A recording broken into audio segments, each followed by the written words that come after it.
Hey guys, this is Cody here again. Today we're going to do some brazing.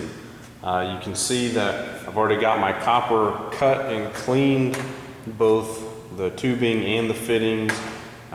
So for this you're going to need tubing cutters, sanding cloth, your deburring tool, and then your fitting brush as well.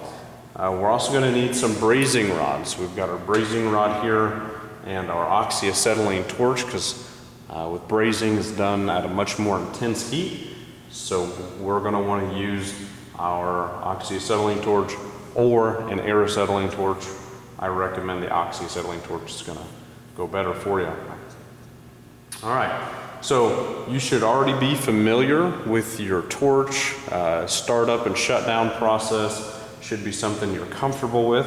So we're going to go ahead and put our fitting on here and get started. So notice that we don't have any braze with this, any flux, we don't have any flux with this. We don't need any flux. The flux is built into our brazing rod. So we're gonna go ahead and get our striker, and we're gonna crack our acetylene and get it started here.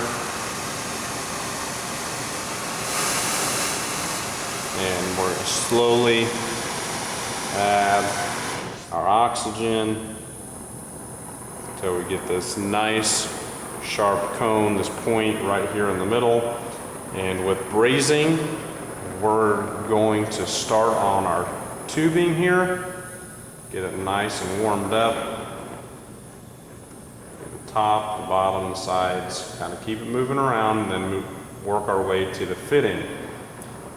Now the thing about oxyacetylene is it is hot enough to burn a hole, so you cannot just keep it in one spot. You don't want to get too close either. So let's get nice and warm. And test it out here, see if maybe there it starting to melt. And we can actually take our torch now, and as this melts, we can move our torch around, and that braze will follow the heat.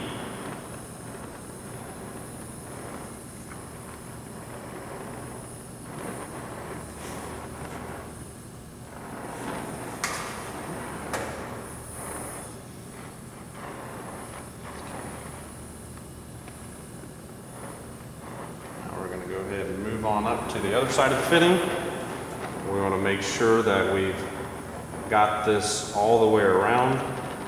Once we see that we're getting hot enough, we can kind of pull this torch back, reduce some of that heat so we don't overheat it.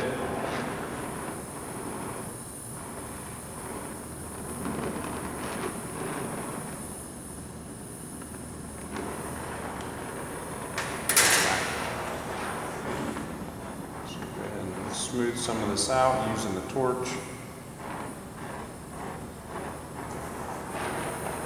So we're actually going to take our brazing rod to where we're filling, to this joint, and kind of push it in there until we've got this nice solid ring all the way around it. So now on our shutdown, we're going to start with our oxygen and then go to our acetylene. Now in the field, you never want to rapidly cool this down. You want it to naturally kind of cool down, just so that way you don't cause this to get brittle. We're going to go ahead and I'm going to clean this up for you so you can kind of see what it looks like. So I'm going to get my red rag wet.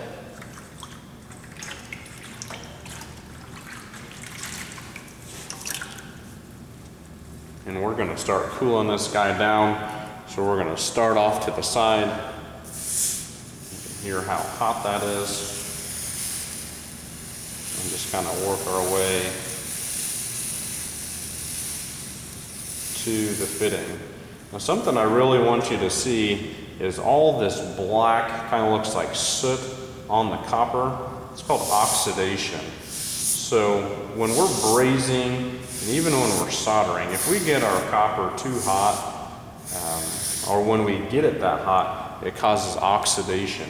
Now that same oxidation is on the inside of our copper as well. So once we actually start brazing on our line sets and whatnot, it's really important that we know that we should use nitrogen, because that nitrogen is going to displace the oxygen, and once that happens, that gets rid of this oxidation factor.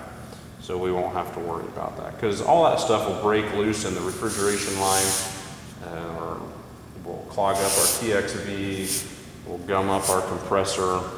It's really not a good thing. It'll cause lots of problems later on down the road. So we're going to kind of keep cleaning this up a little bit.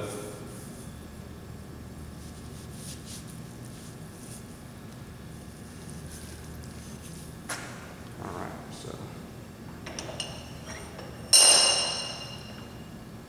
so now you can kind of see if our camera will focus in on this.